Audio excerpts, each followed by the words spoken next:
సమయంలో బైబిల్ గ్రంథంలో నుంచి లూకా సువార్త లూకా సువార్త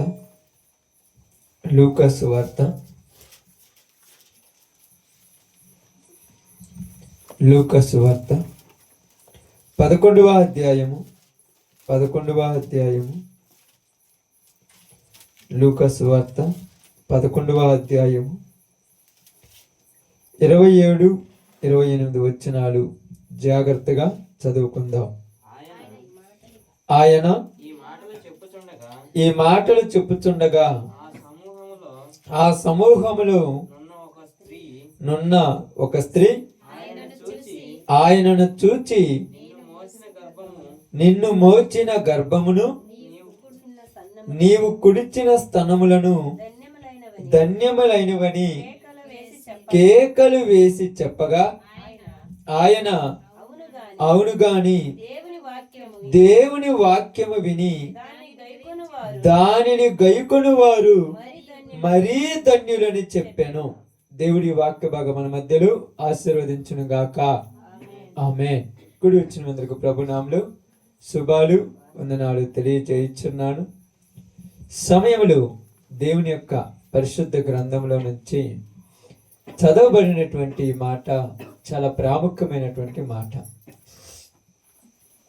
యేసుక్రీస్తు వారు ఆయా ప్రాంతంలోనికి వెళ్ళి, ఆయా ప్రదేశాల్లోనికి వెళ్ళి దేవుని యొక్క సువార్తను ప్రకటిస్తూ ఉన్నాడు, వాక్యమును చెబుతూ ఉన్నాడు. ఆయన పలుకుతున్న మాటలలో కానీ, ఆయన అగపరిచిన జ్ఞానమును కానీ, ఆయన వారి పట్ల చూపించిన ప్రేమను కానీ అక్కడ ఉన్నటువంటి వాళ్ళందరూ కూడా చూచి ఆశ్చర్యపడి యేసు ప్రభు వారితో ఒక మాట అంటున్నారు. అయ్యా, నిన్ను మోసిన గర్భమును నీవు కుడిచిన స్తనములను ధన్యములైనవి అని చెప్పాడు. నిన్ను కన్న తల్లి ఎవరు? ఆ తల్లి ధన్యురాలయ్యా అంటున్నాడు. ఈ మాట వినినప్పుడు ఎవరికి సంతోషం వేస్తుంది? తల్లికి చాలా సంతోషం వేస్తుంది. ఎందుకంటే యేసు ప్రభు వారి యొక్క ప్రవర్తన, యేసు ప్రభు వారి యొక్క నడవడిక, యేసు ప్రభు వారి యొక్క జీవితము గొప్పది, చాలా గొప్పది. అయితే యేసు ప్రభు వారి యొక్క పరిస్థితులను బట్టి అక్కడ ఉన్నటువంటి వాళ్ళందరూ యేసు ప్రభు యొక్క తల్లి గారిని పొగుడుతున్నారు. ధన్యురాలు, ధన్యములైనవి. ఆమె ధన్యత. ఆ గర్భములను ఉన్నామంటే అసలు అలాంటి గర్భము నిన్ను మోసినటువంటి ఆమె ఉన్న చూడు, ఆమెకు చాలా ధన్యురాలయ్యా, చాలా గొప్పది అన్నప్పుడు యేసు ప్రభు ఒక మాట చెప్పాడు. నువ్వు చెప్పిన మాట సరే, నేను కాదనట్లేదు. ఎందుకంటే ప్రతి ఒక్కరూ ధన్యులే. అర్థమవుతుందా? ఎవరి బిడ్డ వాళ్ళకు బంగారం. అర్థమవుతుందక్క? కొంతమందికి నచ్చకపోవచ్చు. ఎందుకంటే ఇక్కడ మీకు అర్థం కావటానికి చెప్తాను. అంటే ఒక్క మాట మీకు చెప్తాను, మీకు ముందుకు పోవటానికి ఒక మాట చెప్పి మనం ముందుకు పోదాం.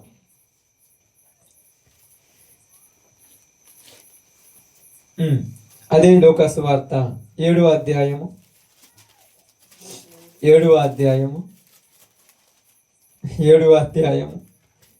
ఆ మాట అక్కడ గుర్తుపెట్టుకొని ఈ మాటను చదువుదాం. 7వ అధ్యాయము 34 వచనాన్ని జాగ్రత్తగా చదువుదాం.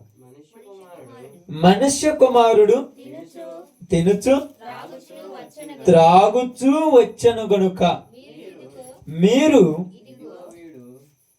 ఇదిగో వీడు తిండుబోతును, మద్యపానీయు, సుంకరులకును పాపులకును స్నేహితుడని అనుచున్నారు. అక్కడేమన్నారు? నువ్వు ఏ గర్భంలో నుంచి వచ్చావో, నువ్వు ఎవరి దగ్గర పాలు తాగావో అసలు వాళ్ళు ధన్యురాలన్నారు. ఇక్కడేమంటున్నారు ఈ ప్రజలే? నువ్వు తింటున్నావు, తాగుతున్నావు, నువ్వు తిండిపోతాడు, తాగుపోతాడు అంటున్నారు.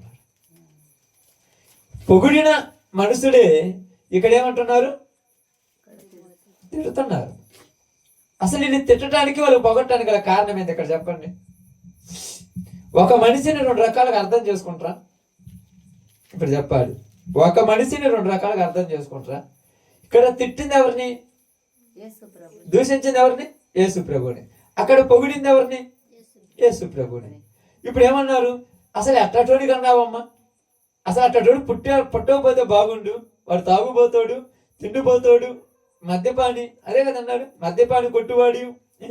ఎంత బాగా మాట్లాడుతున్నారు చూడు, వాడు ఎలాంటి మామూలు అంటే. ఇక్కడ వీళ్ళు మాట్లాడిన దానికి, ఇక్కడ ఈమె మాట్లాడిన దానికి ఏమన్నా తేడా ఉన్నదా? ఇప్పుడు చెప్పాలి మీరు, ఏమన్నా తేడా ఉందా?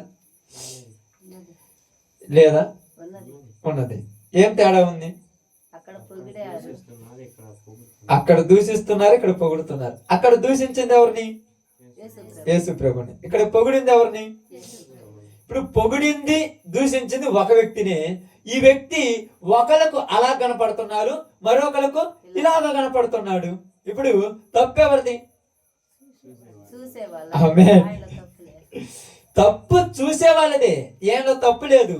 ఇప్పుడు ఈయన ఏం మాట్లాడుతున్నాడంటే, మనుష్య కుమారుడు గురించి మీరు మాట్లాడుకుంటున్న మాటలు నాకు అర్థమైంది, కానీ నేనేం బాధపడట్లా. ఎందుకు బాధపడట్లేదు? నీవు నన్ను అలా చూస్తున్నావు, నన్నేం చేయమంటావు? నన్నేం చేయమనాల్సిన పని లేదు. ఇప్పుడు నీకు నేను ఎంత చెప్పినా కూడా నీకేం కుదరదు. ఇప్పుడు ఏమంటుంది తెలుసా? అయ్యా, నువ్వు గొప్పవాడివి. నువ్వు ఎంత గొప్పవాడివి అంటే చాలా పెద్ద గొప్పవాడివి. అసలు నిన్ను కన్న తల్లి ఎంత గొప్పది అని అనగానే యేసు ప్రభువు మళ్ళీ ఒక సమాధానం చెప్పాడు. అదే లోకాసు వార్తలోనికి రండి. అదే లోకాసు వార్త 8వ అధ్యాయం 21వ వచనం. అందుకు ఆయన దేవుని వాక్యం విని, ముందు నుంచి చదువుకుంటుందా, అప్పుడు నీ తల్లియు నీ సహోదరులను నిన్ను చూడగోరి వెలుపల నిలిచి ఉన్నాడని ఎవరు ఆయనకు తెలియజేసిరి. అందుకైన ఇక్కడ యేసు ప్రభు ఏం చేస్తున్నాడమ్మా? ఇక్కడ చూడండి, మీరు చదవాల్సిన ఒకళ్ళు చదువుతారు, మీరు అందరు చదవద్దు. అందరూ బీటెక్లు ఎంటెక్లు చేసి ఉంటారు కదా.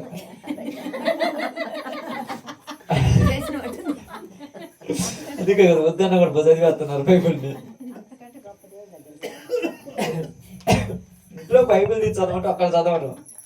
ఏడ మాత్రము పొద్దుగూకులు చేస్తారక్క పని, పొద్దుగూకులు పని చేస్తారక్క. పొద్దున్న 5 గంటల నుంచి సాయంత్రం 8 గంటలకు పని చేయరుగా, మధ్యలో ఒక అరగంట ఉంటుందిగా, అప్పుడు చదవరు కదా బైబిల్. ఏమన్నా చదవాలి.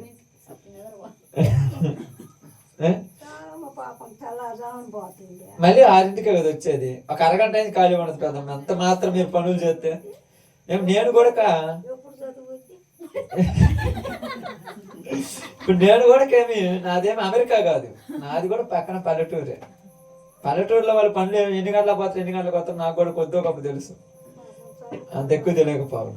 కాబట్టి బాగా గమనించి ఆలోచించండి. ఇక్కడ యేసు ప్రభు వారు ఏం చెప్తున్నాడు అమ్మ? ఇక్కడ చదివిన సందర్భం ఇది 8:20 దేవుని వాక్యము విని 8:20 అదేనా?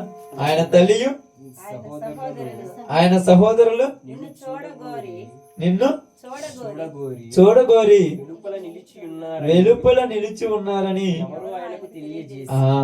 ఇక్కడ యేసు ప్రభు వారు సమాజ మందిరంలోకి వెళ్ళి వాక్యం చెప్తున్నాడు. అక్కడ లోపల బాగానండి, లోపల వాక్యము చెప్తున్నాడు యేసు ప్రభు వారు. ఇప్పుడు యేసు ప్రభువును చూడటానికి ఎవరు వచ్చారు? ఆయన తల్లి, ఆయన సహోదరులు వచ్చారు. ఇప్పుడు వచ్చారు కదా, వీళ్ళు ఏం చేయాలి? లోపల ఉన్న వాళ్ళు వాక్యం వినాలి. ఇప్పుడు వాక్యం వినాల్సిన వాళ్ళు వీళ్ళందరూ వాక్యం వినాలి. వాళ్ళ తల్లి వాళ్ళ సహోదరులు రాగానే అక్కడ ఊరు ఒక ఆమంట ఏమంటుంది? అయ్యా, నీ తల్లి అంటే నువ్వేం పని చేయాలి అక్కడికి వచ్చి అంటే, మా అమ్మ మా సహోదరుడు వచ్చి నువ్వు నాకు చెప్పాల్సిన అవసరం ఏముంది? వాక్యం వినకుండా వాళ్ళు వస్తున్నారు వీళ్ళు వస్తున్నారు చూడటమే నీ పని, అంతే కదా. ఇప్పుడు వాళ్ళని పట్టించుకోవడమే సరిపోయింది, వాక్యం వినట్లే ఎవరు కొడక. ఇప్పుడు అంతే కదక్క. వచ్చిన తర్వాత ఇప్పుడు కొంతమంది వచ్చిన తర్వాత అవి చూసుకోవటం, ఇవి చూసుకోవటం, వాళ్ళని చూసుకోవటం, ఇదే సరిపోయింది వాక్యం వినడానికి కదా వచ్చేది. ఇక్కడ అదే చెప్తున్నాడు, అయ్యా నీ తల్లి నీ సహోదరులు వచ్చి బయట నిలబడ్డారంటే వాళ్ళు బయట నిలబడ్డారు, నువ్వెందుకు వాళ్ళని చూసావు? ఇప్పుడు ఆయన ఏమనుకొని ఉంటాడు, యేసు ప్రభుకి నేను ఈ మాట చెబితే అబ్బా గుడ్, మా అమ్మ మా నాన్నను గుర్తుపెట్టుకున్నావు, నాకు చెప్పావు, నేను మళ్ళా వచ్చి వాక్యం చెప్తానని బైబిల్ ఆ వాక్యం అక్కడ పెట్టేసి పోయి కలుస్తాడు అనుకున్నాడు. అయ్యా ముందు నువ్వు ఇక్కడ వచ్చిన పని చూడు, తర్వాత ఆ పని చూద్దాం అన్నాడు. అప్పుడు అన్నాడు, ఎవడు నా తల్లి, ఎవడు నా సహోదరుడు? మీలో ఎవరైతే దేవుని వాక్యం వింటారో, మీలో ఎవరైతే దేవుని వాక్యం వింటారో విని దానిని అనుసరించి నడుచుకున్న వాళ్ళే నా తల్లి నా సహోదరుడు. ఇప్పుడు చెప్పినోడికి ఏమైంది?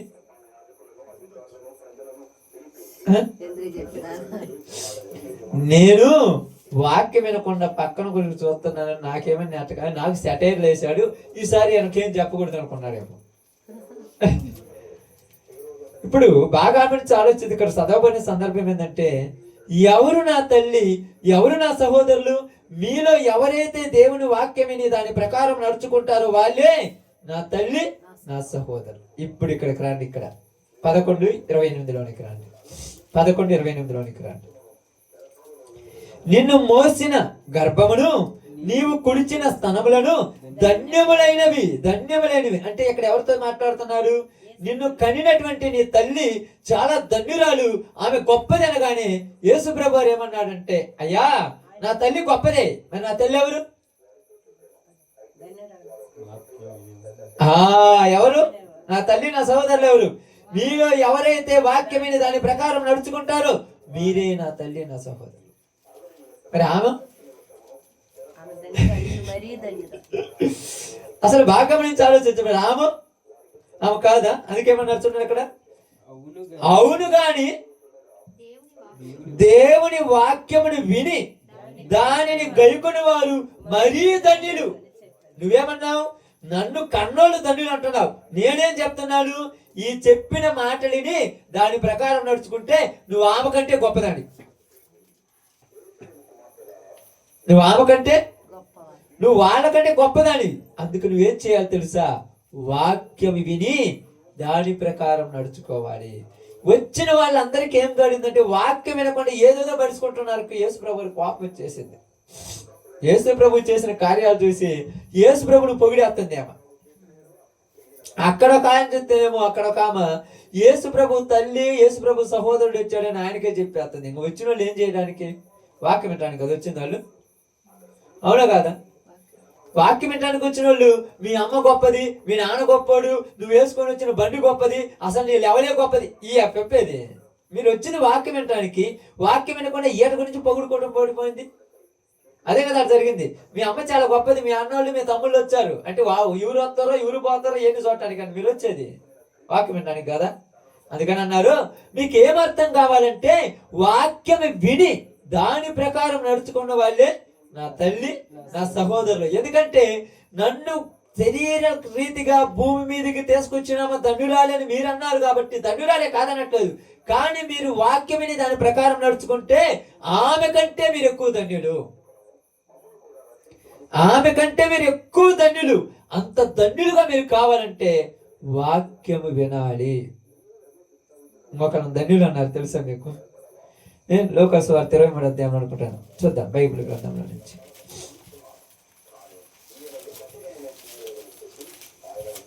ఇరవై 23వ అధ్యాయంలో ఒక మాట ఉంది, అక్కడ చూద్దాం. 29. ఇదిగో గుడ్రాండును కన్నని గర్భములను పాలియని స్తనములను ధన్యములు అయినవని చెప్పు దినములు వచ్చుచున్నవి. ఏ దినాలు వచ్చుచున్నవంట? గుడ్రాళ్ళు అంటే ఎవరు తెలుసుగా? పిల్లలు లేని వాళ్ళ గురించి ఇక్కడ ఎక్కుతున్నారు. మళ్ళా పాలివని స్తనములు కదా. ఎప్పుడు కూడా వాళ్ళు ఎవరికి పాలివనటువంటి వాళ్ళు ధన్యులనే చెప్పు. ఏమండి? ధన్యములైనవని చెప్పు దినములు వచ్చుచున్నవి. ఎందుకంటే వాళ్ళు నా మాట ప్రకారము నా వాక్యం ప్రకారం అనుసరించి నాకు నచ్చినట్టుగా బ్రతికారు కాబట్టి వాళ్ళే ధన్యులని ఒకరోజు మీరు చెప్తారు. ఈరోజు ధన్యులు అనేటువంటి మాటకు అర్థం కావాల్సినటువంటి పరిస్థితి ఏంటంటే మనుషులు ఒక రకంగా ధన్యులు అనుకుంటున్నారు. కానీ ఇక్కడ యేసు ప్రభువారు ఏమంటున్నారంటే నీకు బంగారం ఉన్నా లేకపోయినా, నీకు వజ్రాలు ఉన్నా లేకపోయినా, నీకు ఆస్తి ఉన్నా లేకపోయినా, నీకు అంతస్తులు ఉన్నా లేకపోయినా, నీకు బిడ్డలున్నా లేకపోయినా, నీకు ఉద్యోగం ఉన్నా లేకపోయినా, నా వాక్యం విని దాని ప్రకారం నడుచుకుంటే నువ్వు ధన్యుడివి. నా వాక్యం వినాలి. అందుకనే పాత నిబంధన కాలంలో కీర్తనకారుడైనటువంటి దావీదు మహారాజు మాట్లాడితే ఏమన్నాడంటే దీవారాత్రులు యెహోవా ధర్మశాస్త్రమును ధ్యానించువారు ధన్యులు. దీవారాత్రులు యెహోవా ధర్మశాస్త్రమును ధ్యానించువారు ధన్యులు. ధన్యులు అనే మాట దగ్గరకు వచ్చినప్పుడు చాలా గొప్ప విషయాలు వచ్చాయి. ఇక్కడ ఈరోజు నువ్వు ధన్యుడివే కాదనుకోవటానికి ఒక రుజువు ఏంటంటే నువ్వు వచ్చి వాక్యం వింటున్నావు, వెళ్ళిపోతున్నావు. కావాలంటే చూద్దాం మన బైబిల్ గ్రంథంలో యాకోబు రాసిన పత్రిక 1వ అధ్యాయం అనుకుంటాను. చూద్దాం, అక్కడ ఒక మాట ఉంటుంది. ప్రతిదీ చాలా కొద్దిగా ఆలోచింపదగిన మాటలే, అయినా మనం ఆలోచిద్దాం ఈరోజు. యాకోబు రాసిన పత్రిక 1వ అధ్యాయము 22. మీరు కాదులమ్మ 25 చదువుదాం జాగ్రత్తగా. అయితే స్వాతంత్ర్యముని ఇచ్చు సంపూర్ణమైన నియమములలో తేరి చూచి నిలకడగా ఉండువాడు ఎవడో వాడు విని మరచువాడు కాక క్రియల చేయువాడయుండి తన క్రియలో ధన్యుడగుడు. ఎంత బాగా మాట్లాడాడు ఇక్కడ. ఏమంటున్నారు చూడండి, స్వాతంత్ర్యమునిచ్చు సంపూర్ణమైన నియమములలో తేరి చూచి నిలకడగా ఉండువాడెవడు. ఎలా ఉండాలంట? నిలకడగా. నిలకడగా అంటే మీకు అర్థం కావడానికి చెప్తాడు. నిలకడగా అంటే ఎలాగన్నారు చూడండి. నిలకడగా ఉండువాడెవడు, వాడు ఎలా ఉంటాడంట? విని మరుచువాడు కాక. ఎంటారింటికి నాకు మర్చిపోతారు, వాళ్ళు ధన్యులు కాదు. విని ఇంటికి పోయి మర్చిపోతారు ధన్యులా? మరి ఎవరు ధన్యులు? మరుచువారు కాక క్రియలు చెయ్యాలి. ఏం చేయాలమ్మా? అందుకే కింద వచ్చిన చాలా చక్కగా రాశాడు, చాలా బాగా రాశాడు. అదే కింద వచ్చినప్పుడు 26 వచ్చిన చూడండి. ఎవడైనను నోటికి కళ్ళెము పెట్టుకొనక తన హృదయమును మోసపరుచుకొనుచు భక్తి గలవాడనని అనుకుని ఎడల వాని భక్తి అర్థమే. దేనికి కళ్ళెం పెట్టుకోవాలంట? కళ్ళెం అంటే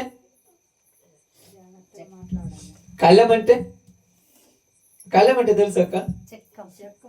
చిక్కం కాదక్క, చిక్కం వేరు, కళ్ళెం వేరు. చిక్కం అంటే ఏంది? మూతికి పెడతారు ఏం తినకుండా. కళ్ళెం అంటే ఏంది? ఇట్లా పెడతారు గుర్రానికి. ఏదైనా ఎక్కువ చేస్తే కళ్యాణి లాగితే ఆగిద్ది. కళ్ళెం అంటే ఏంటంటే నీ నోటిలోనికి వేరే మాటలు వస్తున్నప్పుడు ఎమ్మటి ఆపేయాలి. బూతు మాటలు వస్తున్నాయని ఆపేయాలి. అబద్ధాలు వస్తున్నాయమంటే ఆపేయాలి. ఓవర్ యాక్షన్ వస్తుందంటే ఆపేయాలి. కళ్ళెం పెట్టుకోవాలి. ఎందుకంటే కళ్ళెం ఏం చేస్తుంది? కంట్రోల్ చేస్తుంది నోటిని. ఈరోజు క్రైస్తవులు కళ్యాలు పెట్టుకునే వాళ్ళు ఎక్కువైపోయారు. నోటికి ఏది పడితే అది మాట్లాడేయటమే, ఎలా పడితే అలా ప్రవర్తించడమే, ఏది పడితే అని అంటమే. ఏంటంటే దేవుడు ఏమన్నా మాట్లాడొద్దన్నాడా? దేవుడు ఏమన్నా చూడొద్దన్నాడా? దేవుడు ఏమన్నా పట్టించుకోవద్దన్నాడా? మీరు అందరూ చర్చిలో ఉండి బిజీగా ఉంటే బయట ఎవరు వచ్చి పోవటం, నేను చూడకపోతే ఎవరు చూడాలి? నేను చూడాలి కదా. అందుకనే చెప్తున్నాను, చూసి అందరికీ చెప్తున్నాను. వాళ్ళు వచ్చారు, వీళ్ళు వచ్చారని చెప్తున్నాను. అందుకని యేసు ప్రభువు ఇక్కడ ఏమన్నాడంటే అస్సలు నిన్ను ఊరు రమ్మన్నాడు ఇక్కడికి. నువ్వు వచ్చింది దేనికి? మీరు ఉదాహరణకు ఎగ్జాంపుల్ మీరు చెప్తామనుకోవద్దక్క. ఇప్పుడు ఉదాహరణ నువ్వు పనికి పోతావు కదా, అప్పుడప్పుడు ప్రత్యేక పనికి అడిగి పోతావు కదా. ప్రత్యేక పనికి పోయినామంటే అమ్మాయి కానీ లేకపోతే నాన్న వచ్చాడు, వచ్చి మధ్యాహ్నం 1 కాగానే అయ్యో మా నాన్న రోజు భోజనానికి వస్తాడు ఈ టయానికి, నేను పోయి అన్నం వేసి రావాలని చెప్పేసి ఆ మట్టి కొట్లు ఆడ పెట్టేసి ఇంటికి వస్తావా?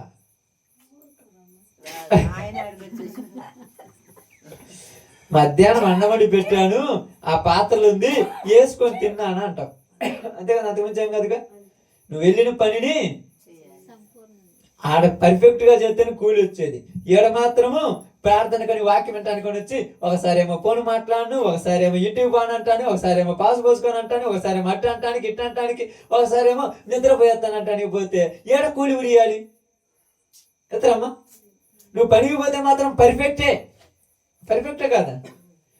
పనికి పోయినప్పుడు పర్ఫెక్ట్ కదా, అవునా కదా? కనీసము పనికి పోయినప్పుడు ఏదైనా ఫోన్ వచ్చినా కూడా ఏం చేస్తారు, 2 మాటలు మాట్లాడుతూ పనిలో ఉన్న తర్వాత చేస్తానంట, అంతే కదమ్మా? కానీ ఇప్పుడు మాత్రం ఫోన్ వచ్చింది బయటకు పోయి కూర్చొని మాట్లాడుతూనే ఉంటా.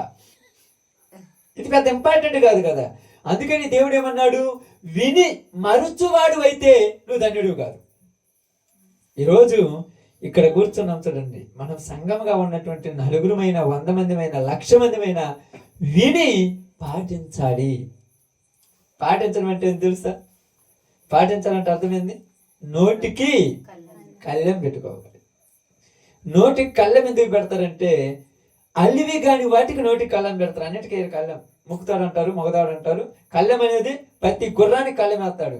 ఏం చేస్తాడంటే, గుర్రం మీద కూర్చున్నవాడు అది ఎక్కడేమో అటు ఇటు అందదానికి ఎక్కువ చేస్తుంది అనుకో, కళ్ళెం లాగుతాడు. మనకు అర్థం కావడానికి చెప్పడానికి కళ్ళెం అంటే ఏంటంటే బైకుకు బ్రేక్ లాంటిది, తొక్కగానే ఆగిపోద్ది. దాన్ని నీకు కూడా లోపల నుంచి ఒక మాట వస్తుంటది, ఈ మాట రావాలి అనాలనగానే ఎమ్మటే వాక్యం గుర్తొచ్చేసి ఎమ్మటే బ్రేక్ వేయాలంతే, ఆగిపోవాలి అక్కడే.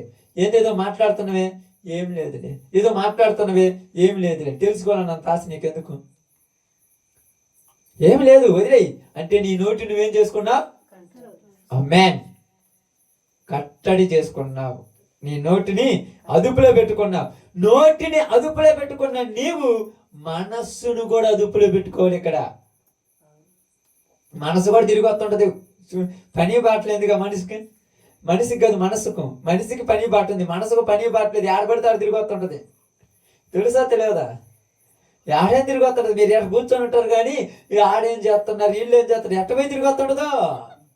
టికెట్ లేకుండా పోయి వస్తుంది, 2 నిమిషాలు పోయి రాగలదు. ఒంగోలు పోయి రమ్మంటే కటక్కని పోయి రాగలదు. ఒంగోలు బస్ స్టాండ్ ఎలా ఉంది పట్టుకొని పోయి చూసి రాగలదు.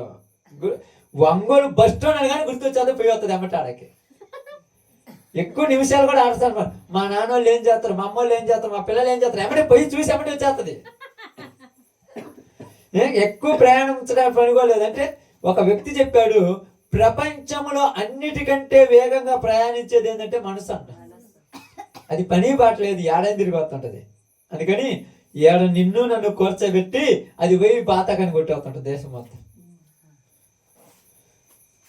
బాతకని కొడుతుంటది, అక్కడక్కడ తిరిగి వస్తుంటది. అందుకని ఏమన్నారు తెలుసా, మనస్సును అదుపు చేసుకోవాలి. మనసుని ఏం చేయాలి? అదుపు చేయాలి. నీ ఆలోచనలు నీకు తెలియకుండానే వచ్చేస్తుంటాయి, వెంటనే వాటిని కంట్రోల్ చేయాలి. చేతమా? చెప్పండి, చేతరా? చేస్తే ప్రయోజనం ఏంటంటే మరీ ధన్యులు అవుతారు మీరు, అంతే. మరీ ధన్యులు కాదు, మరీ ధన్యులు.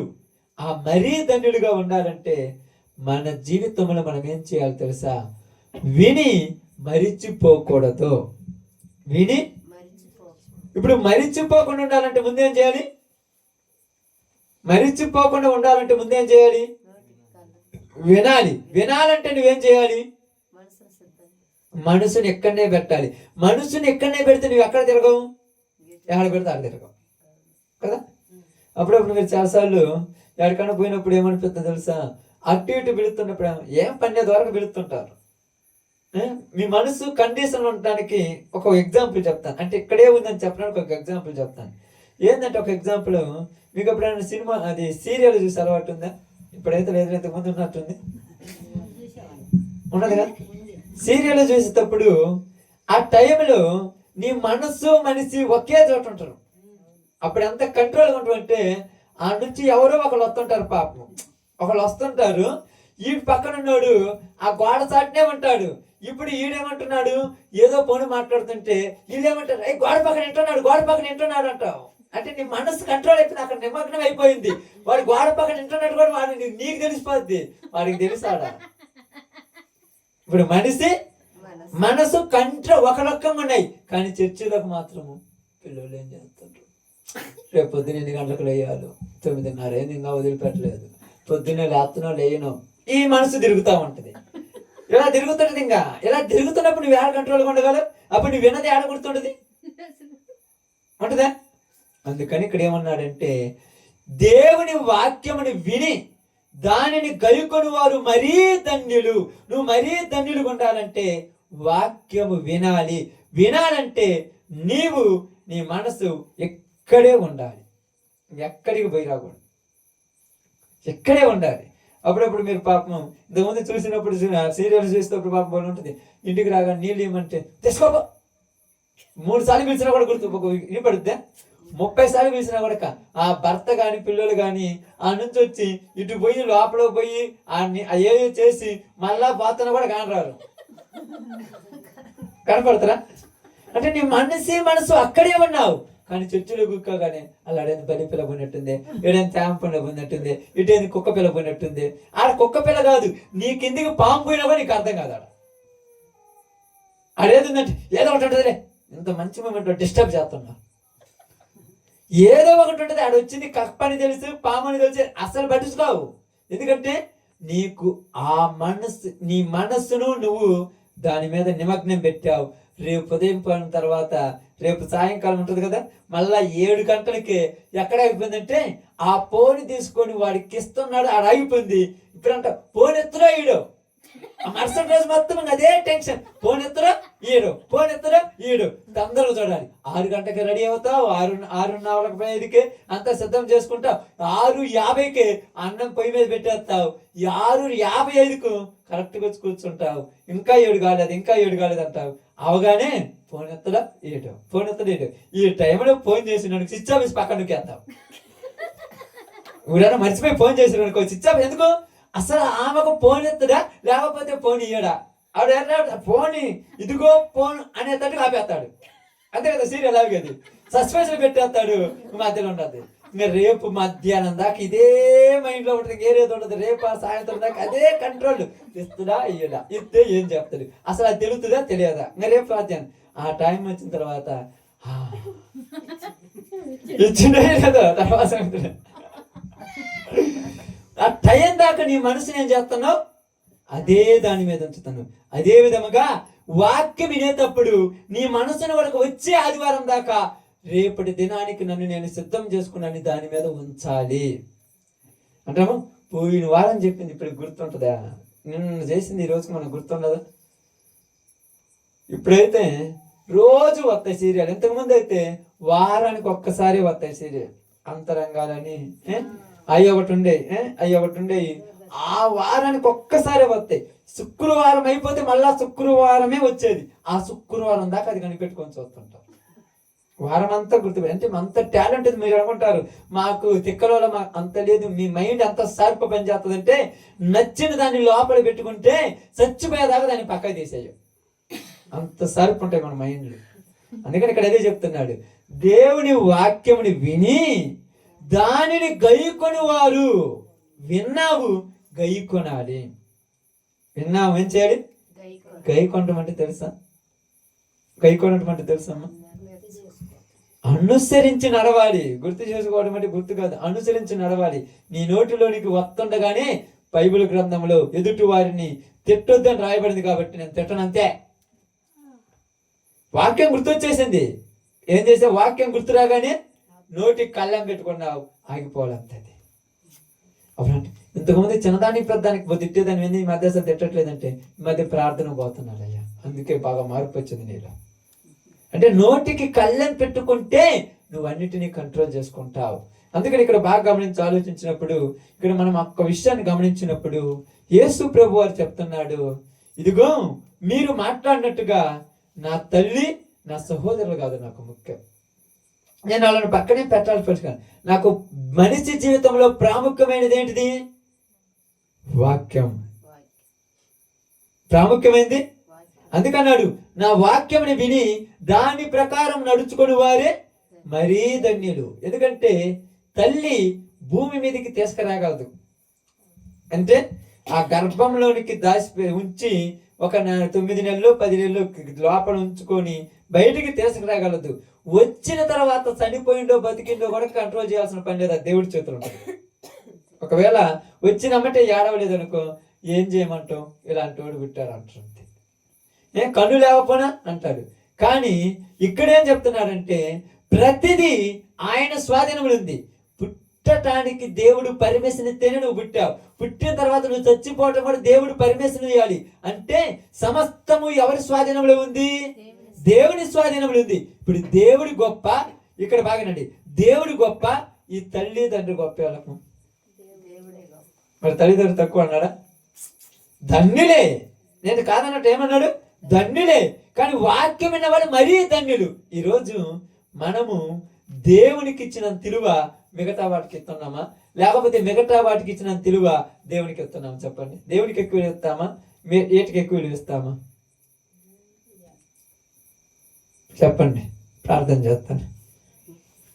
నీ జీవితంలో నువ్వు దేవునికి ఇలాగ విలువిచ్చే దానివైతే, విలువిచ్చే వాడివైతే నీ జీవితం ధన్యమైపోద్ది. అంతే, నీ జీవితం ధన్యమైపోద్ది. యేసుప్రభు అన్నారు, ఎవరు నా తల్లి, ఎవరు నా సహోదరులు అన్నారు. అన్నంత మాత్రం వాళ్ళని పోగొట్టుకున్నాడనే. కానీ ఏమన్నాడు తెలుసా? వాక్యం వింటే ఇంకా మీకంటే వాళ్ళు నాకు ఎక్కువ. వాక్యం విని దాని ప్రకారం నడుచుకుంటారు చూడు, వాళ్ళు నాకు ఎక్కువ. అందుకేమన్నాడు? ఈ స్వాతంత్రము, ఏ స్వాతంత్రం అది? ఈ స్వాతంత్రం అంటే అది ఏంది? దేవుడు నిన్ను రక్షించుకున్నటువంటి ఒక స్వాతంత్రం. ఈ స్వాతంత్రం ఏం చేశాడంట? సంపూర్ణమైన నియమములు. ఏ నియమం అంట? సంపూర్ణమైపోవాలి, పూర్తిగా అయిపోవాలి. స్వాతంత్రం ఇచ్చి సంపూర్ణమైన నియమములలో తేరి చూచి బాగా ఆలోచించి చూడాలి. తేరి చూడటం అంటే నిదానంగా చూడాలి. నేను ఎలా ప్రవర్తిస్తున్నాను, నేను ఎలా జీవిస్తున్నాను. ఎందుకంటే మనకు తెలియకుండానే మనల్ని ఏదో ఒక బంధం మనల్ని బంధించేస్తుంది. మీకు తెలియదు అది. ఏదో ఒక బంధం మనకు కూడా తెలియదు, బంధించి దేవుని కంటే ఎక్కువ వాళ్ళను చూసుకోవటానికి, దానిని చూసుకోవటానికి, దాని వైపు మనం మొగ్గు చూపడానికి జరిగిపోతుంటాం.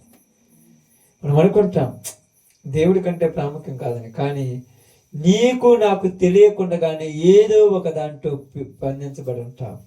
ఇప్పుడు నేను వాక్యం వినేటప్పుడు ఈ ఫోన్ వచ్చిందనుకోండి, ఫోన్ మాట్లాడుతూ ఉన్నాను అనుకోండి, నన్ను ఇది బంధించేసింది అంతే.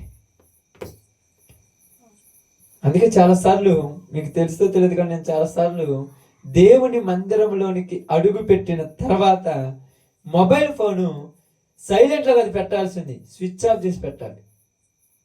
సైలెంట్లో పెట్టిన ఫోన్ అవుతుంది, స్విచ్ ఆఫ్ చేయాలి. స్విచ్ ఆఫ్ చేసి ఒక గంట తోడు కూర్చోండి, మీరు కరెక్ట్గా ఉంటారు లేదని చెప్తాను. అప్పుడప్పుడు స్విచ్ ఆఫ్ చేయటం మామూలు విషయం కాదు. అయిపోతే స్విచ్ ఆఫ్ చేయాలా? స్విచ్ ఆఫ్ చేయాలి. ఎందుకంటే నేను డిస్టర్బ్ చేసేది అదే. స్విచ్ ఆఫ్ చేయాలి. దేన్ని? నీ మనసుని. ఎందుకంటే నిన్ను డిస్టర్బ్ చేసేది అదే. స్విచ్ ఆఫ్ చేయాలి. వేటిని? నీ ఆలోచనలు, నీ చూపులు. ఎందుకంటే నిన్ను డిస్టర్బ్ చేసేది అదే. నువ్వేం చేయాలి? ఒకే దాని వైపు చూడాలి. ఆ ఒకటే దేవుని వాక్యం వైపు నువ్వు చూడాలి. అందరూ శ్రద్ధగా వాక్యం వింటున్నారమ్మా, చాలా బాగా వింటున్నారు. ఏమొచ్చి అంతమందిలో అయ్యా మీ తల్లి మీ సహోదరులు వచ్చాడు అన్నాడు. ఎంత కోపం వచ్చింది అనుకో. అందరూ ప్రశాంతంగా వాక్యం వింటుంటే వీళ్ళు వచ్చారు. అస్సలు నేను చేసే పని ఏది, నువ్వు చెప్పేది నాకు అర్థం కాలేదు. ఇక్కడ బాగా అర్థం చేసుకోవాల్సిన విషయం ఏంటంటే, వాక్యం వినేటప్పుడు నేను ఏది డిస్టర్బ్ చేస్తుందో అది నీ జీవితంలో ఏమిటంట? చెప్పండి, చెప్పండి, ప్రార్థన చేస్తాను. మీ జీవితంలో ఏంటంటది? విగ్రహము అని చెప్పండి. ఏంటక్క? విగ్రహము. వాక్యం వినేటప్పుడు నిన్ను ఏది డిస్టర్బ్ చేస్తుంది, అది ఫోన్ అయినా, భార్య అయినా, భర్త అయినా, పిల్లలైనా, ఏదైనా అది విగ్రహము. ఆ విగ్రహారాధన చేస్తే దేవుడు ఒప్పుకోడు. చాలా ఘోరంగా ఉంటుంది. అది సబ్జెక్ట్ లేకపోతే పెద్ద సబ్జెక్ట్ అది ఇప్పుడు చెప్పదలుచుకోలేదు. కానీ ఎందుకంటే దేవుడు ఏమన్నాడు? పైన ఆకాశం ఎందైనను, కింద భూమి ఎందైనను, భూమి కింద నీటి ఎందైనను ఏ రూపమును కూడా మీరు ఎక్కువగా చేసుకోకూడదు, నాకంటే ఎక్కువ ఏ రూపాన్ని చేయకూడదు అన్నాడు. ఇప్పుడు రూపాలు చేసుకున్నాం. వాక్యం వినేటప్పుడు నీకు ఏది అడ్డం వచ్చినా అది విగ్రహమే. అది ఏదైనా కానీ. చాలాసార్లు కూర్చుంటారు పాపం టెన్షన్లో. కూర్చున్న తర్వాత వాక్యం బాగా వింటుంటారు. వింటుండగానే పటక్కిన పైనుంచి 4 చినుకులు పటపట పడిపోతాయి. ఎమ్మటే వీళ్ళకి ఒక విగ్రహాలు ఉంటాయి. ఒకళ్ళకి మిరగాయలు అనే విగ్రహము, ఒకళ్ళకి పొగాకులు అనే విగ్రహం, ఒకళ్ళకి బొబ్బర్లు అనే విగ్రహం, ఒకళ్ళకి కందులు అనే విగ్రహం. ఎమ్మటే పరుగులో వాన పడుతుందని చెప్పేసి అవి విగ్రహాలు. నువ్వు ఇక్కడికి వచ్చావు కానీ నీ మనసు అంతా వాన పడుతుందా లేదంటే మధ్య ఆ విగ్రహాలను వదిలిపెట్టుతేనే నువ్వు వాక్యం వినేది. అది ఒక విగ్రహం. టక్క అని 2 చినుకులు పడ్డా కూడా నిలబడుతుంది అనుకున్నావా? అది పెద్ద విగ్రహం. ఏ విగ్రహం తెలుసా? బయలు పెట్టిన విగ్రహం కంటే పెద్ద విగ్రహం. ఈ విగ్రహం నిన్నేం చేస్తుంది తెలుసా? నిన్నేం చేస్తుంది? వాక్యం వినేటప్పుడు డిస్టర్బ్ చేసి బయటికి నెట్టేస్తుంది. నువ్వేమనుకుంటున్నావంటే నేనేం పెద్ద తప్పు చేయలేదు కదా, వ్యభిచారం చేయలేదు కదా, నేను దొంగతనం చేయలేదు కదా. వ్యభిచారం కంటే, దొంగతనం కంటే, ఒక రకంగా చెప్పాలంటే మద్యపానం కంటే వాక్యం వినేటప్పుడు పక్కవ పోవటమే పెద్ద విగ్రహము. పెద్ద తప్పు దేవుని దృష్టిలో.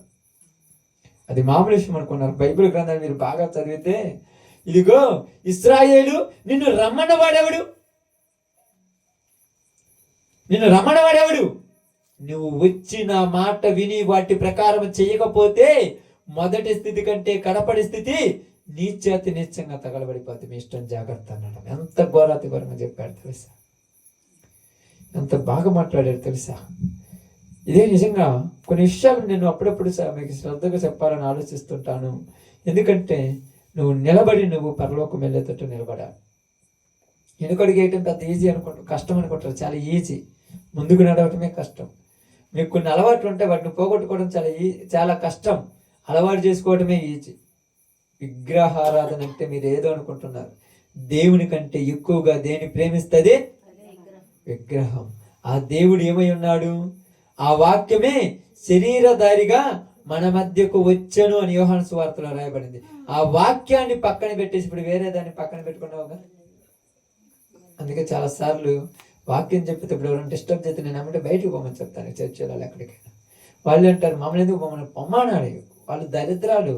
ఎందుకు తెలుసా? ఆనాడు నెబుకద్నెజరు అక్కడ పెట్టినటువంటి పెద్ద బొమ్మ కంటే కూడా ఈ చర్చిలో ఉన్న ఈ బొమ్మలు ఎక్కువ. అంతే. ఏం చేస్తుంటారు? వాళ్ళని కలగటం, వీళ్ళని. ఎంత అవసరమా?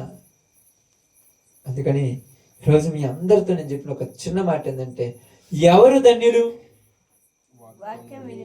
వాక్యముని విని దానిని మరిచిపోకుండా దాని ప్రకారం నడుచుకుని వారే ధన్యులు. ఈరోజు వాక్యం వింటున్నావా లేదా? నువ్వు వచ్చి కూర్చున్నాక విందాం అనుకుంటున్నా కానీ ఎన్ని ఆలోచనలు వస్తున్నాయో వినేయకుండా చేస్తున్నా. అంటే నీ నోటికేమి లేదు, మనసుకేమి లేదు, కళ్ళెం లేదు. కళ్ళెం లేకపోతే ఏం చేస్తావు? బ్రేకులు లేని బండి ఏమవుద్దక్క? ఏడవది యాక్సిడెంట్ అవుద్ది, కాలు వచ్చి ఇరుగుద్ది. నీవు కూడా కళ్యాలు పెట్టుకోకపోతే ఏదో ఒక దరిద్రం వచ్చేసి ఏదో ఒక పొజిషన్లో పోయి అప్పుడు గుర్తొస్తాడు మళ్ళా దేవుడు. నష్టపోయిన తర్వాత బాధపడతారు మళ్ళా. అందుకని ఇశ్రాయేలీయులను దేవుడు చెప్పినప్పుడు అన్నాడు, ఇశ్రాయేలీయులారా మీరు దేవుని మర్చిపోకండి, దేవుని మాట శ్రద్ధగా వినండి, విని వాటి ప్రకారం నడుచుకుంటే మీరు ఎలా ఉంటారంట? ఎలా ఉంటారని రాయబడింది? దేవుని వాక్యముని విని వాటి ప్రకారం నడుచుకుని వారు ఎలా ఉంటారని రాయబడింది బైబిల్ గ్రంథంలో. తెలుసా? ఎప్పుడన్నా గుర్తుపెట్టుకోండి ఒకసారి. నీటి ఒడ్డున నాటబడిన చెట్టు. ఏటు ఒడ్డున నాటబడ్డ చెట్టు. ఇంకా కొద్దిగా లోతుకు పోవాలి. ఎలాగంటే బండ మీద ఇల్లు కట్టుకున్న వానిని పోలి ఉండును. వరదలు వచ్చినా, వానలు వచ్చినా, గాలులు వచ్చినా, ఏవి వచ్చినా ఇల్లు కదల్చబడదు. నీవు కూడా వాక్యం వాక్యం ప్రకారం ఉంటే ఎవరు ఎలా పడిపోయినా, ఎరం పక్క 1000 మంది పడినా, గుడి పక్క 10,000 మంది పడ్డా, ఇటు వల్ల ఒకళ్ళు ఏడుతున్నా, అటు పక్క వాళ్ళు తెచ్చిపోరన్నా, ఈ పొలం పోయిందన్నా నువ్వు కదిలాడవు, మెదిలాడవు, నువ్వు పర్ఫెక్ట్ గా ఉంటావు. కానీ వాక్యం మర్చిపోయావు కాబట్టి ఆడగట్టుకున్నావు ఇల్లు ఇసుక మీద. చిన్న గాలి వచ్చినా కూడా ఇసుక తుఫానికి వచ్చినా పడిపోతుంది. చిన్న సమస్యకి ఏందమ్మా ప్రార్థన? నీకేమయ్యా, మా ఇంట్లో మా తాతల ముత్తాతల మేనగోళ్ళ ఫంక్షన్ అయితే పోయానయ్యా. అంత దూరమా ప్రార్థన కంటే ఎక్కువ? అంటే నువ్వు ఇల్లు బండ మీద కట్టుకోవాలి. ఆడ కట్టుకున్నావు? ఇసుక మీద కట్టుకున్నావు. ఇసుక మీద కట్టుకుని ఇల్లుకు పునాది ఉంటుందా? ఆ ఇంటి కింద ఉన్న వాళ్ళ కూడా జాగ్రత్త, ఎందుకంటే ఎప్పుడు పడుద్దో తెలియదు. అంతే కదమ్మా. పునాది లేని ఇల్లు ఎప్పుడు పడుద్దో తెలియదు. కాబట్టి ఇప్పుడు నువ్వు ధన్యుడువా కాదా అనేది నీ చేతిలోనే ఉంది. వాక్యం విని మర్చిపోకుండా ఉంటే మరీ ధన్యుడే.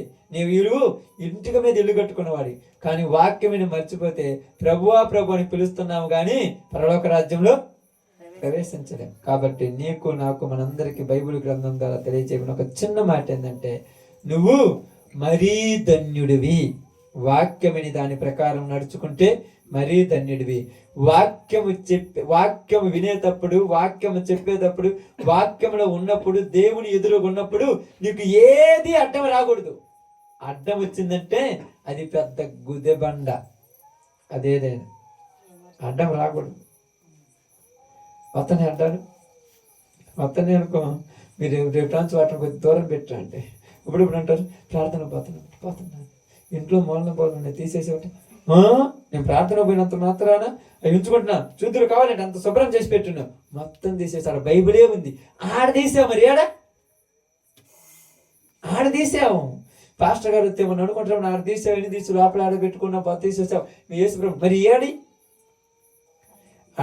అడేముంది, ఆడ నీకేదో నచ్చినా దాన్ని పెట్టావు. మరి ఏడ పెట్టింది ఏంటిది? బంగారం అనే విగ్రహము, వెండి అనే విగ్రహము, బాంధవ్యాల విగ్రహాలు, బంధుత్వం అనే విగ్రహాలు, పిల్లలనే విగ్రహము, తల్లులనే విగ్రహము, ఇవన్నీ మీరు అనొచ్చు. ఏం తప్ప అంటే ఇక్కడ యేసుప్రభువే చెప్పాడు కదా, ఎవరు నా తల్లి, ఎవరు నా సహోదరులు, వాళ్ళు వచ్చి ముందు వాక్యం వినమను, తర్వాత చూసుకుంటారు ఏదో ఉందంటే. తర్వాత బయటకు పోయిన తర్వాత బాంధవ్యాలు, బంధాలు, కానీ ఇక్కడ ఇదే ముఖ్యం. మరి అక్కడ పోయిన తర్వాత అది, ఇక్కడ పోయిన తర్వాత ఇదంటే రెండింటి కొట్టుంటదే. అందుకని నీకు నాకు దేవుడు చెప్పింది ఒకటే. ఎందుకంటే ఒక వ్యక్తి బాగానండి, ఒక వ్యక్తి తన యొక్క జీవితంలో జరుగుతున్నటువంటి సందర్భంలోనంట క్రికెట్ ఆట ఆడుతూ ఉన్నాడంట. ఆ మ్యాచ్ జరుగుతుంది. మ్యాచ్ జరిగే ముందు ఒక అరగంట ముందు అతనికి ఫోన్ వచ్చిందనమాట, మీ నాన్నగారు చనిపోయాడని. వెంటనే ఫోన్ వచ్చిన తర్వాత ఫోన్ పక్కన పెట్టేసి ప్రశాంతంగా పోయి మ్యాచ్ ఆడి తర్వాత ఇంటికి పోయి కలిశాడంట. తెలుసు, ఎందుకంటే నేను క్రికెట్ని అంత బాగా ప్రేమిస్తున్నాను. అది నాకు వచ్చినప్పుడు నాకు ఏది అడ్డం వచ్చినా నేను అక్కడి నుంచి బయటికి. ఒక సేవకుడు కొడుక ఒక ప్రాంతానికి సువార్తకి వెళ్ళాడంట. అక్కడ మెసేజ్ టైం దగ్గర పడింది. వెంటనే ఒక మెసేజ్ వచ్చింది అతనికి, అంటే సెల్ ఫోన్లో ఒక మెసేజ్ వచ్చేసింది, నాన్నగారు, మీ నాన్నమ్మ చనిపోయిందా లేదా మీ నాన్నగారు చనిపోయారయ్యా, నువ్వు ఖచ్చితంగా ఇంటికాడికి రావాలి, లేకపోతే లేదనగానే వెంటనే ఆ మెసేజ్ చూసేసి సెల్ స్విచ్ ఆఫ్ చేసి పక్కన పెట్టేసిందంట. మళ్ళీ ఫోన్లో వస్తాయని అక్కడ ప్రశాంతంగా ఉండి ఆ రోజు వాక్యం మొత్తం చెప్పేసి నైట్ మళ్ళీ అక్కడ వాళ్ళు ఉండమంటే అక్కడ ప్రశాంతంగా ఉండేసి, మరలా ఉదయకాలం ఉపవాస ప్రార్థన ఉండేసి, మళ్ళీ నైట్ పూట మళ్ళీ మెసేజ్ ఉంటుండేసి, 3వ రోజు పోతే ఇంటికాడికి పోగానే బ్యాగ్ తీసుకొని ఇంట్లో లోపల పోతుందంట. ఇంటి గడప పోగానే వాళ్ళు అన్నారంట, చనిపోయింది నా ఉదాహరణకు ఏమన్నా ఒక ఉంది అనుకోండి, ఇప్పుడు మా తాత చనిపోయాడు, మా యొక్క ఇంట్లో పెద్ద ఆయన చనిపోయాడు, అలాగే మా ఇంటి పెద్ద కొడుకు కూడా చచ్చిపోయారు అంటారంట. పెద్ద ఆయన చచ్చిపోయాడు, ఆయనతోటి మొగుడు మా పెద్ద కొడుకు కూడా చచ్చిపోయాడు, లేడు వాడు అన్నారంట. ఆయన గడప దగ్గరకు వచ్చినమ్మట ఆ మాట అనగానే, ఏంది నన్ను చచ్చిపోయారు అంటున్నాడు, ఏంటంటే ఇంట్లో మనిషి చచ్చిపోతే నువ్వేం ప్రార్థన వాక్యం అంత ముఖ్యమా నీకు? రేపు పోయి చెప్పొచ్చుగా, మనిషి చచ్చిపోతే చూడటానికి రానోడు నువ్వేందంటే నా వాక్యానికి అది అడ్డము కాకూడదు అన్నాడంట. నేను దేవుళ్ళో ఉన్నప్పుడు నాకేది అడ్డము కాకూడదు. ఈ రోజు మీరు పలకపోవచ్చు, ఈ రోజు మీరు ఉండొచ్చు రావచ్చు, ఇంట్లో నన్ను గెంటేయచ్చు, కానీ మీరు గెంటేస్తారనే భయంతో నేను దేవుని మాటను పక్కన పెట్టి నేను ఇక్కడికి వచ్చానా, పరలోకం నుంచి నా తండ్రి నన్ను గెంటేస్తాడంట. మళ్ళా 4 రోజుల తర్వాత మర్చిపోయి మళ్ళా నేను ఇంట్లో చేర్చుకుంటారు, కానీ నా తండ్రి మాత్రము ఇంకా చేర్చుకోడు. కాబట్టి నా జీవితం ఇది ఒక పరీక్ష, నా జీవితం ఇది నాకు ఒక పరీక్ష. కాబట్టి నీకు నాకు మనందరికీ తెలియజేస్తున్న ఒక చిన్న మాట ఏంటంటే, ధన్యులే కాదనట్లేదు, మరీ ధన్యులు, పరలోక రాజ్యంలో ధన్యులు, పరలోక రాజ్యంలో గొప్పగా ఉండాలంటే దేవుని వాక్యం విని దానిని అనుసరించి నడుచుకోవాలి. ఆ వాక్యం వినేటప్పుడు నీకు అడ్డంగా ఏది ఉండకూడదు, అంతది ఏది ఉండకూడదు. ఏదైనా అడ్డం వచ్చిందా దాన్ని ఏం చేయాలి, నరికేసి తగలబెట్టేయండి, అంతది. నరికేసి తగలబెట్టడం అంటే ఏంది, దాన్ని మనసులో నుంచి పూర్తిగా తీసేయండి. పూర్తిగా తీసేయటం నా వల్ల కాదంటాం తప్పు. ఎందుకంటే నీ వల్ల అన్నీ అవుతాయి, అన్నీ అవుతాయి. కాబట్టి అలాగ మనం దేవుని మాటలు విని ఆ మాటల ప్రకారం నడుచుకొని ఆయన రాజ్యంలో ధన్యులుగా ఉందాం. అలాంటి భాగ్యం దేవుడు మనకు అనుగ్రహించును గాక. ఆమేన్. అందరు కూడా తల ఉంచి ప్రార్థన చేసుకుందాం. అందరు కూడా ప్రార్థనలోకి పోతాం.